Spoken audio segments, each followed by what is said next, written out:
Gerai, aš nemeluosiu, šitą videką jau buvau nufilmavęs, bet dėl šiokių tokių techninių nesklandumų aš jį nufilmavau blogai, ko pasikoju, aš nelabai jį galiu editinti, tai man reikia jį perdaryti.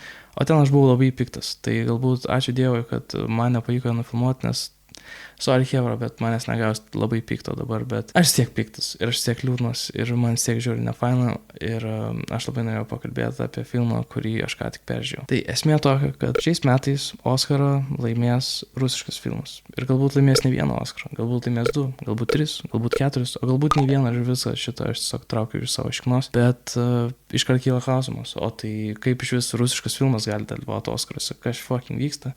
Bet, čia yra toksai vienas kabliukas. Tai filmas, apie kurį aš kalbu, yra Anora. Jūs ko gero jo nematėt kino teatruose, nes jis Lietuvoje net nebuvo rodomas. Tai šis filmas yra Seano Bakerio. O kas yra Seanas Bakeris? Seanas Bakeris yra 53 metų bičiukas iš Amerikos, American filmmaker, ir apie jį sakoma, kad jis yra an award-winning director, writer, editor and producer of independent feature films about the lives of marginalized people, especially immigrants and sex workers. O čia yra super.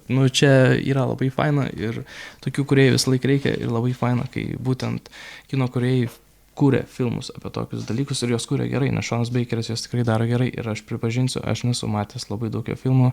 Iš to, kurie čia dabar yra išvardinti, aš esu matęs tik The Florida Project ir daugiau nei vieno kito, bet aš esu girdėjęs, kad jis tikrai gerai daro tus filmus. Buvo vienas Letterboxd reviewsas Anonoros, kad tipo Seanas Bakeris sekso darbuotojam yra tas pats, kas Martinas Scorsese buvo gangsteriam ar kažkas tokio, žodžiu. Bet jis yra normalus bičas, bent jau iki šito filmo buvo normalus bičas, nes ką jis padarė su Anora yra tiesiog fucking šlykštų ir tiesiog mane varo iš proto, kad taip iš vis įvyko. Tai kodėl šitas filmas tada yra rusiškas, jeigu jį iš tikrųjų padarė amerikietis? Pagrindinė problema prasideda tada, kai mes pradedam skaityti, apie ką jis yra ir jo labiau gilintis į aktorius, kurie vaidino šitame filme. Tai šitas filmas, galim greit pasakyti, kad yra apie Anora, a young sex worker from Brooklyn, kuri gauna savo šansą at a Cinderella story when she meets and impulsively marries the son of an oligarch. Once the news reaches Russia, her fairy tale is threatened as the parents set out for New York to get the marriage annulled. Visas šitas filmas, jis turi labai daug rusų kalbos ir jis yra apie rusų šeimyną ir jame surprise, vaidina rusai. Ir vaidina ne vienas ir ne du rusų, o jų vaidina dafiga, kad ir, pavyzdžiui, vieni iš pagrindinių veikėjų, kaip, pavyzdžiui, Ivanas, kurį vaidina Markas Sedel, aš nesakysiu aš pavardės, bet jis yra rusas. Tada vaidina Jūra Borisovas, kuris irgi, surprise, yra rusas. Ir čia yra labai daug filmų, kurie slepiasi labai gražiai po angliškais pavadinimais, nors jie yra rusiški. Ir čia nėra vienintelė išimtis, yra ir kiti aktoriai, kaip, pavyzdžiui, manos Aleksejus Serbiakovas irgi yra rusas. Aleksej Serbiakov in Moscow, USSR, nuostabu. Darija Kamasova irgi is a Russian theater and film actress. Ir galbūt čia yra taip, kad, bet Mykolai, galbūt jie yra geri rusai. Ir jie galbūt, nežinau, bėgo iš šalies ar kažkaip pasakė prieš Rusijos sistemą ir taip toliau, bet tai nifiga nėra tiesa. Nes jeigu mes pažiūrėtumėm į straipsnį iš Kiev Independent, kuris buvo neseniai paleistas, tai Russian actor who starred in propaganda films lands Oscar nomination. Ir būtent visa kalba ir eina apie Jurisą Borisovą, toksai, Jūra Borisovas. Tai mes galim pasakyti, kas toksai yra per bičas. Tai Russian actor Yura Borisov, who has previously starred in Russian propaganda films and illegally visited Russian-occupied Crimea, has received an Academy Award nomination for his role in the film Anora. Borisov is the first Russian actor to land an Oscar nomination in nearly 5 decades. This recognition of a Russian actor who has never spoken out against Russia's aggression comes to, vyksta karas Ukrainai, toliau rusai žudo niekam nenusikaltusius ir visiškai nekaltus ukrainiečius ir bando pasiimti teritoriją, kurioje net nėra jų, ir tai vyksta beveik 3 metus. Ir dabar, 2025 metais rusų aktorius yra nominuojamas Oscarui, kas yra fucking absurdas, Ir aš negaliu patikėti, kad iš vis tokie žodžiai turi eiti iš mano burnos. Ir man tiesiog yra taip pikta ir man yra taip liūdna, nes iš tikrųjų, kokia yra mano didžiausia, ne kaip dilema, bet mano problema, kad čia nėra šūdnas filmas, čia yra geras filmas ir jis yra žiauriai gerai parašytas, jis yra žiauriai gerai surežisuotas, man labai patiko, kaip jis buvo nufilmuotas ir man labai patiko, kaip jis buvo sumontuotas. Bet, kodėl Seanas Bakeris turi tokį talentą ir tiesiog yra visiškai atsilūpęs nuo dabartinių politinių aktualių ir nuo dabartinio politinio klimato, kad padaryti tokią nesąmonę. Svarbiausia, man kas liūdniausia yra, aš, pavyzdžiui, skaičiau vėliau kitus straipsnius ir aš tik vėliau supratau, kad aš juos skaitau iš The Moscow Times. Ir čia, tipo, Russia's Europe Boris nominated for Best Foreign, čia visi labai džiaugiasi, kaip faina, kad Rusas buvo nominuotas Oscarui. Ir esmė tokia, kad čia labai gerai susumuoja keli sakiniai pagrindinę problemą. Čia yra kalbama apie Kanų festivalį, kuris vyksta Prancūzijoje ir tame festivalyje Anora laimėjo titulą kaip geriausias festivalio filmas. Ir čia yra sakinys toksai, kad Anora did not have an easy time at the Cannes Film Festival. Jury president Greta Gerwig faced harsh criticism for awarding a film featuring Russian actors during Russia's ongoing war in Ukraine. Other critics argued that Anora lacked the experience. However, as the year progressed, the initial backlash subsided and Anora began to gain traction in various award circles, positions. Visiems yra pohui. Viskas, ką čia yra, šitie sakiniai pasako, kad visiems yra realiai pohui. Kad ta prasme, iš pradžių yra ten tipo, kritikavimas ir panašiai, bet galų gale visiems tiesiog tai praeina pro akis. Ir ypač vakarų valstybėse, kaip ten, pavyzdžiui, kad toj pačioj Prancūzijoje, kur šitas filmas laimėjo tą apdovanojimą, ar kad toj pačioj Amerikai.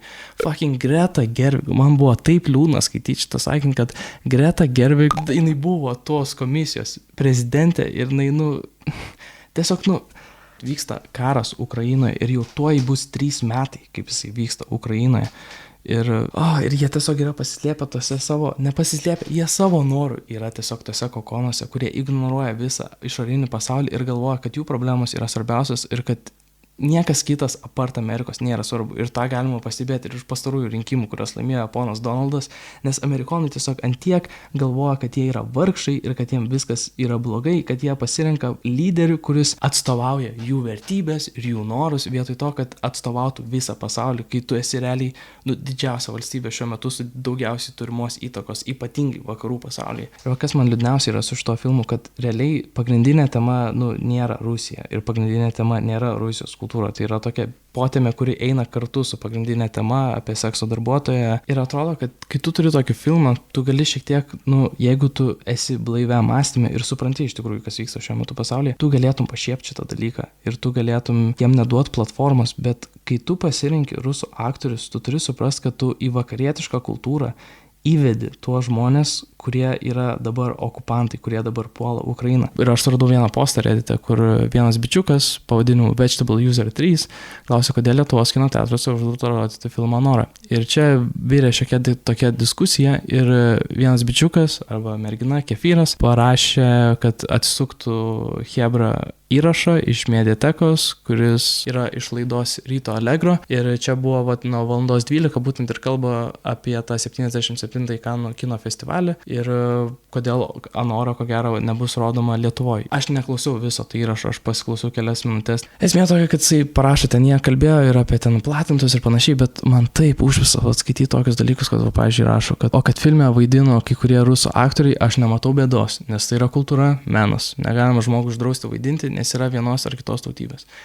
Čia yra viena pagrindinių problemų šiais laikais, kad žmonės sako, kad Rusija yra blogai, bet o kas kultūra, o kas ten Dostojevskis, pavyzdžiui, arba ten baletai rusų. Pavyzdžiui, dabar, tas bičas, Jūra Borisovas, ar kad ir kokia ten vardas pavardė būtų, jisai buvo nominuotas fucking Oscarui.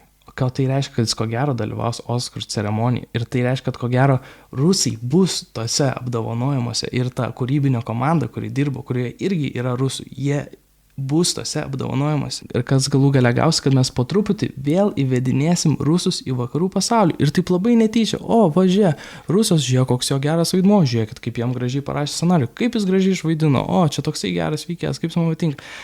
Bet čia yra fucking rusas ir jisai grįžta į vakarietišką kultūrą, kai vakarai ir taip yra išsipudrinę smegenis, kad tame nėra visiškai jokios problemos, kad Rusijos kultūroje nėra problemos, kad Rusijos žmonėse nėra problemos ir kad visame kare prieš Ukrainą nėra problemos. Nes jau yra vien tai nelabai aišku vakarų pasaulyje, kaip, pavyzdžiui, mums čia Baltijos šalyse. Amerikonai niekados nesupras, ką reiškia būti atakuojamam rusų, nes jų seneliai niekados nepasakoja apie trėmimus į Sibirą, jų seneliai niekados nepasakoja, kaip reikėjo slėpti Lietuvos vėliavas, kaip reikėjo nekalbėti lietuviškai, kaip reikėjo kovoti už savo laisvę. Ta prasme, prasme, jie viso šito nėra patyrę ir jie niekados nežino šito dalyko. Ir tas ir yra liūdniausia, nes jie niekados nesupras tos skalės. Ir kas atsitinka, tai kad gimsta tokie filmai, kuriems yra visiškai pohui ir jie eina ant meninės vertės, kad tipo, blemba, jeigu filmas apie rusus, tai mes turim rusus kęsti, taip kitaip negali būti. O gerai, o kas būtų blogiausiai buvo, jeigu tu nebūtum ėmęs rusų į kęstą? Ta prasme, tu būtum paėmęs kažkokius amerikonus, ar tai nežinau, amerikonus, kurie galbūt turi kažkur rusiškų šaknų ir nėra prorusiški šūdo gabalai. Ar tai būtų labai pakenkę tavo filmui? Taip, galbūt jie neturės tokio akcento kaip tikri rusai, bet ar tas akcentas labai svarbu, nafik? Čia nėra tavo pagrindinė tema. Ar ta prasme, paprastam amerikonui jisai nejaus kažkokio skirtumo, akcento ir jisai nesupras, kaip rusai iš tikrųjų turi kalbėti, nes jie nėra bendravę su rusais ir jiem yra visiškai pofik, kaip jie yra atreprezentuojami. Jiem tiesiog reikia geros vaidybos, gero išrašymo ir tiesiog gerai padaryto filmo. Negaliu patikėti, kad taip iš viso vyksta ir aš nežinau, aš čia dar kažką esu atsidaręs, kad Anora break out Yura Borisov on his first US film and director Shambay, there was a lot of freedom. Šitam straipsnį kalba, kad tipo, aš pamačiau Yura Borisovą ir aš tipo net nebuvau pradėjęs rašyti scenarijus ir aš žinau, kad aš jį norėsiu kestinti.